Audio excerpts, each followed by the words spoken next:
What is up, everybody? Welcome to another episode of the Go for Launch podcast. Today, it's just me again. Sorry for the break. As you may or may not know, we have not recorded for 2 weeks. I think. Maybe 3. We were on a roll for a while, but, well, a while is maybe overstating it. 2 episodes. Sorry about that. Zayden just has a really unique schedule. So that has left me only being able to record single episodes for the past 3 weeks. So I decided to skip the last 2, but this week I decided to just go ahead and do it. So sorry about that. But today I am talking about getting your L1 for under $150. Now, if you don't know, an L1 for Tripoli and NAR is the exact same thing, pretty much. You have to fly a rocket with H to I impulse, and you have to get it back in flyable condition. Flyable means that if you were handed another motor, you could fly it right away with no concerns. Like, it's not... That's the idea. You can technically get L1 certified before you're 18.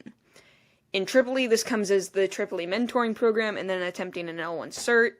And in NAR, that comes as the NAR Junior L1. It's the exact same thing as an L1, except you have to have someone handling the motors, because as an adolescent, you can't handle high-power motors. I will have a video coming out on that soon, because I'm getting my Tripoli mentoring program L1. So that will be very interesting. And you can use the same rockets that I'm going to suggest here for an L1 for an L1 for a junior L1, or for an L1 that's going on. Well, I guess the L1 also goes on your flight card for an L1 as an adult, let's say. But yeah, since it's just me, this is probably going to be a lot more rambly. Welcome to episode 8, I believe. My counting may be off, but I think this is episode 8. I could check, but I'm already recording, so I'm not going to. Yeah, episode 8. For episode 10, we'll be doing a big live stream. It'll just be a big party, provided Zayden can make it. But yeah, let's just jump in. So I'm going to talk about my plans for getting my L1, and then I'll talk about my selection for the L1 under $150. And then if we have any Patreon input, we'll talk about that. But for my L1, the current plan is a 3-inch Arcus, a 3-inch scratch-built Arcus, made out of log components. I would have a build video coming out of it, but I lost all the footage. Sorry about that. It's really nice. I'm painting it right now. Little tip for anybody trying to save a little money like me, don't buy the $2 spray paint. It is total crap. It sprayed chunks all over my rocket. Came out smooth some places, came out super chunky in other places. Ended up having to sand it all off and then polish it so that it's smooth for another coat of paint. This time it'll be a bit more expensive. Yeah. But it's a 3-inch Arcus on an H100. Nice low and slow flight. I think sims are currently saying 1,700 feet-ish. Yeah, it's gonna be sweet, and then eventually it will be dual deploy hopefully flying on an I-500, at the final launch of the year at Tri-City Rocketeers, which will be a super cool flight. It does about Mach 1, and I think like 3,000 feet. Pretty nice flight, and it will be my first dual deploy flight, presuming it doesn't get delayed. I mean, I could also fly it on H550. I'm not going to turn this into the Sod Blaster Plans episode. I'm going to try and save all that for later, because we're going to do a dedicated episode on that the week before Sod Blasters. So that I can talk about what I'm doing at Sod Blasters, what Zayden's doing at Sod Blasters, and what we're most excited for. I'll give you a little hint. The 30-inch Moonliner looks pretty cool. But yeah, so that's my L1. Eventually I'll be able to talk about it because it'll have happened, hopefully, successfully. But if it doesn't, if the Arcus somehow goes wrong, I'm also going to put soft brakes on the shock cord so that I don't zipper it, because that would be a really painful way to fail an L1 cert, because it's so easy to fix, and it's like the least destructive thing that can end a cert. But if the Arcus doesn't work for some reason, I also have an Estes Fat Boy that I converted to 29 mil, and I can just shove an H in it, and that'll be my L1 cert, provided I can find it. Anyway, for my L1 certification under $150, my suggestion would be the Lock 2.26 inch Iris with 29 millimeter. Speaking of a Lock 2.26 inch Iris, if this channel gets to 1,000 subscribers, I will be giving away a Lock 2.26 inch Iris with the 38 millimeter motor mount. So you can do your L1 on it, adapt down to a 29. You could stick a 38H in it.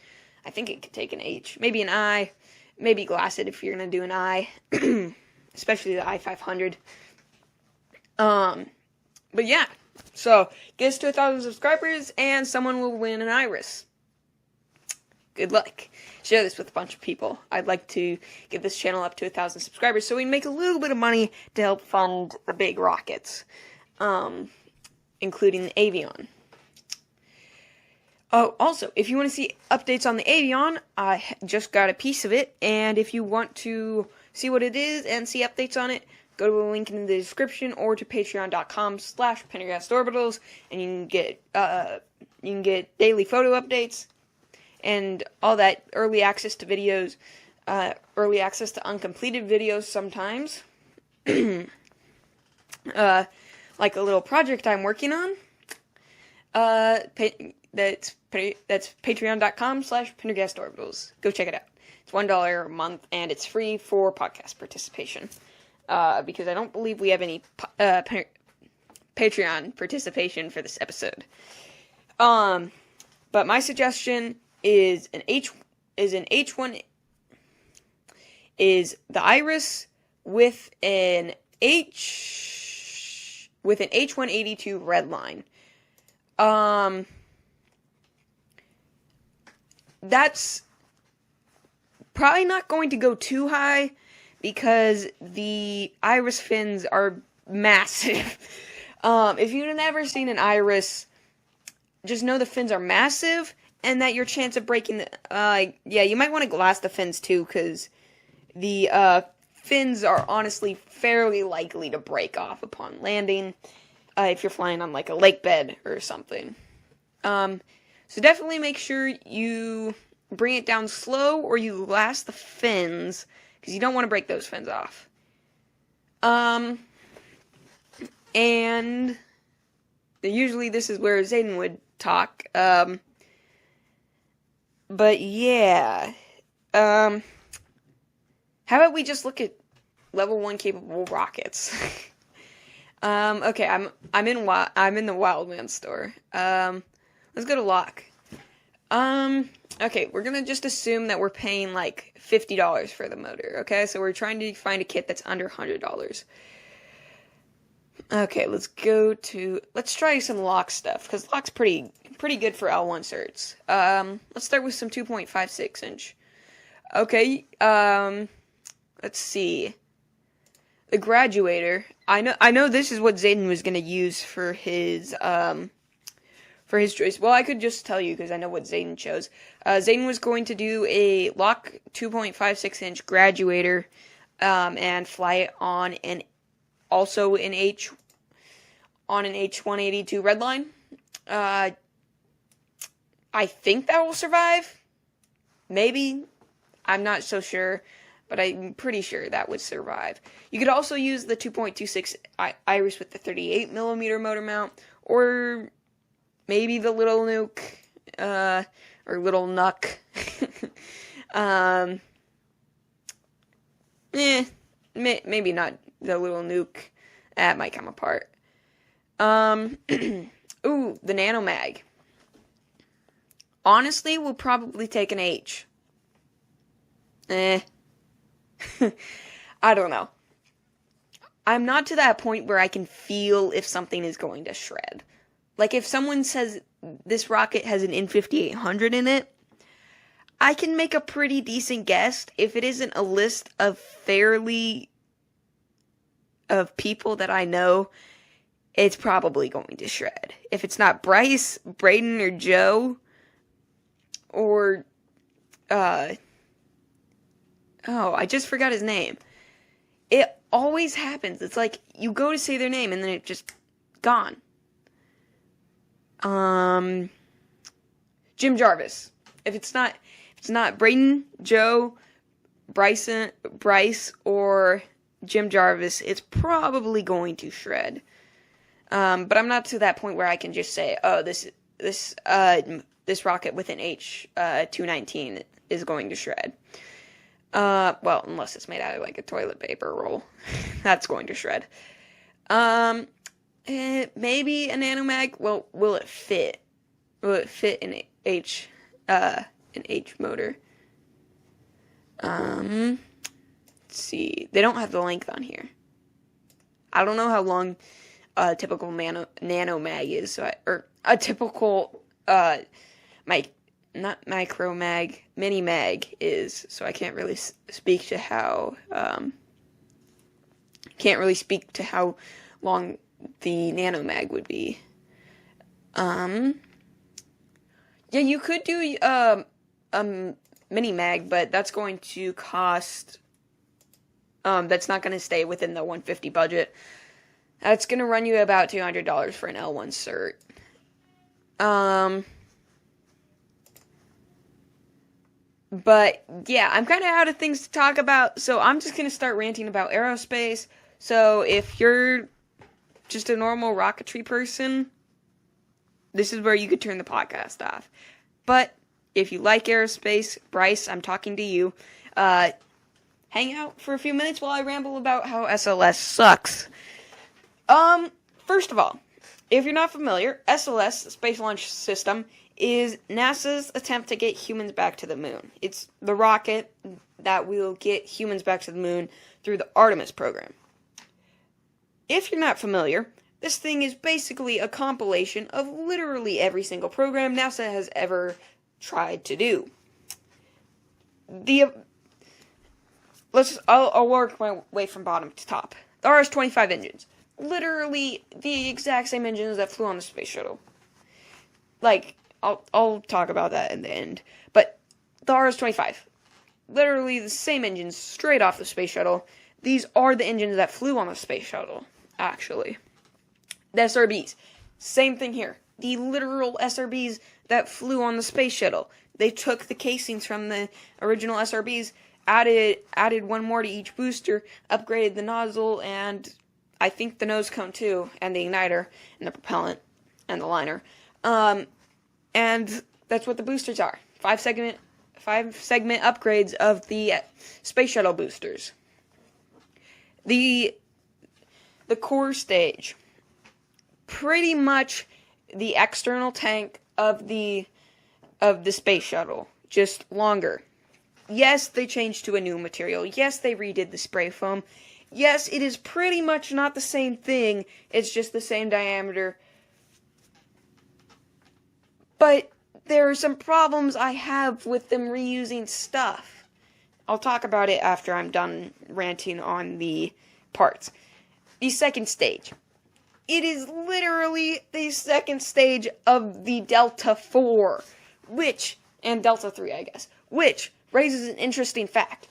from the Delta 2 from the Delta 3 to the Delta 4, the only thing that's the same between the Delta 3 and the Delta 4 is the upper stage. If the upper stage is enough to call Delta 4, which is pretty much completely and entirely a new beast from Delta 2, 3, and the Delta J 1000 and all those, and the Delta Thor series. If that's enough to call it a Delta, then SLS should pretty much be a Delta 5. SLS is the Delta 5. And don't even get me started on Orion and the service module. Yes, I love intercontinental collaboration between ESA and NASA, which is what the service module is born from. The service module is some ESA vehicle's transport stage, really, and they modified it a little, and they used a space shuttle. They used a space shuttle OMS pod, orbital maneuvering system pod, engine to power it, and then they have some backup engines around the side, which is probably a good idea, because on the Apollo program, if the one and only engine on the service module failed, they were either coming back home, or if it failed mid-burn, during the insertion burn to the moon, yeah, they were gone. They were just gonna get flung out into space and die. Congrats! The Orion crew capsule, really cool, really big, really 21st century-ish, is the same capsule from the Constellation program, which got canceled. And here's my problem with all of this. I don't care that they're reusing... Okay, I get that it probably sounds that I'm hating on NASA because they're reusing old hardware. I kind of am. But I'm not really. Like, it's cool. I want to see the space shuttle fly. I never got to see the space shuttle fly. I get to see the space shuttle fly in spirit through SLS. I get to see the RS-25s. I get to see the world's largest solid rocket boosters ever flown fly. It's cool. It's really, really cool. And they're trying to save money, which makes sense. Try and save money. Try and get us to the moon for cheaper than the Apollo program. Here's my problem. It's not cheaper. It's not. It's not working. How much... I don't have this number memorized for a very good reason. I'm going to look it up right now. How much did the Artemis program spend between the 2011 signing of the Artemis program and Artemis 1? Because, like, we still haven't seen Artemis 2 in 4 years. In 4 years. 4 years. What is going on, NASA? Why haven't we seen a single launch in 4 years? SpaceX launched the world's largest and heaviest non-lighter-than-air vehicle twice in the same year. And NASA launches this one rocket that costs us how much once in 4 years? And it has been 14 years since the signing of the Artemis program.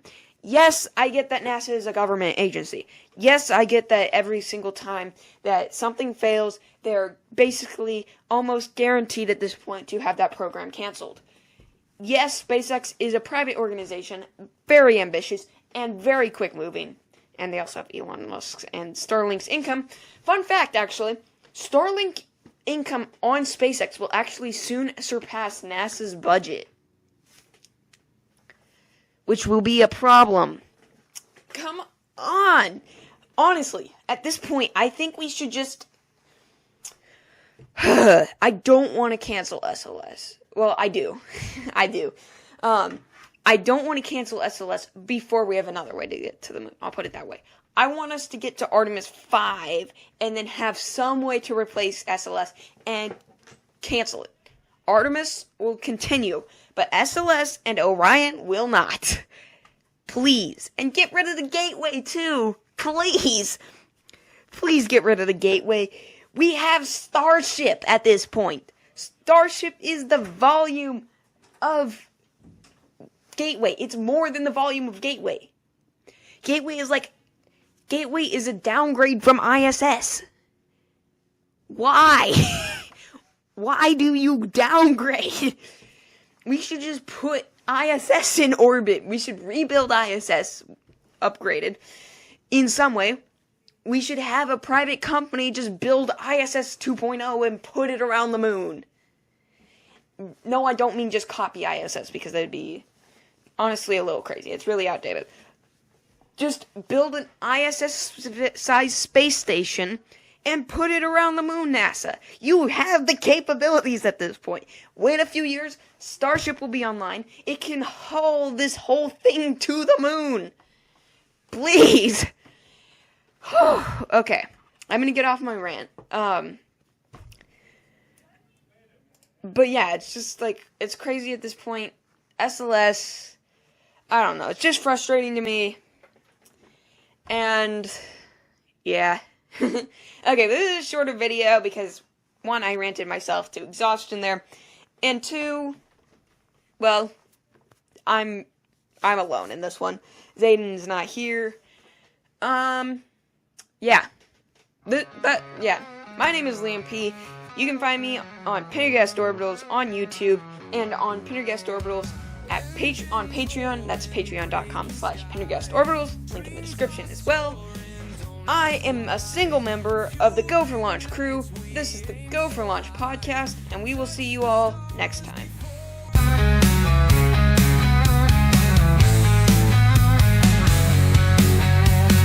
Blueprints scattered on the floor. Count it down, we're bound for more. Pressure rising, hear the roar. Skyward journeys we adore. Fire it up, can't stay down here. Gravity's grip disappears. Hold on tight, the path is clear. On this ride we've no fear. Hands are shaking, hearts they pound. Through the void we're outbound. Lost in space, new worlds around. Finding life where none was found.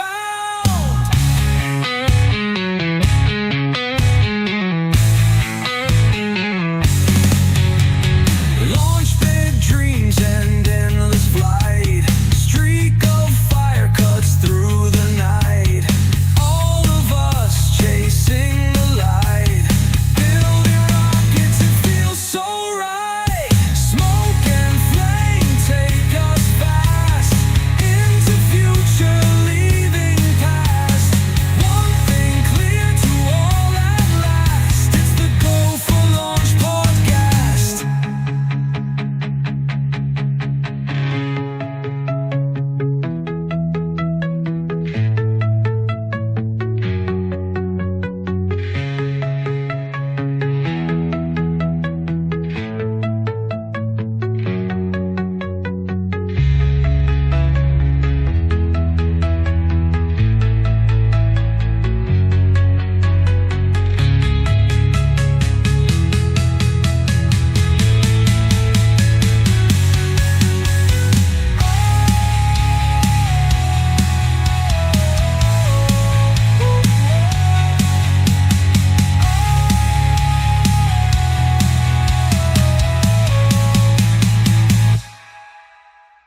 Hands are shaking, hearts they pound. Through the void we're outbound.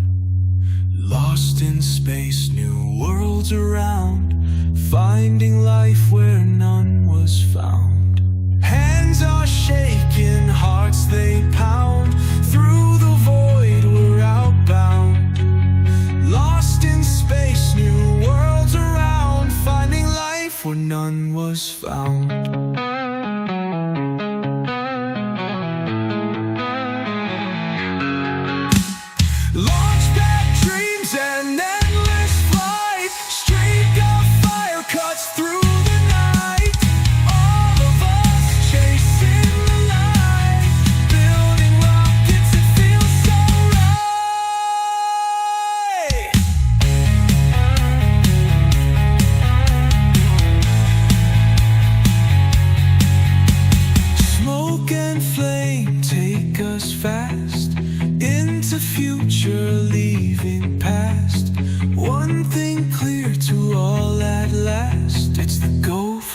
launch pod.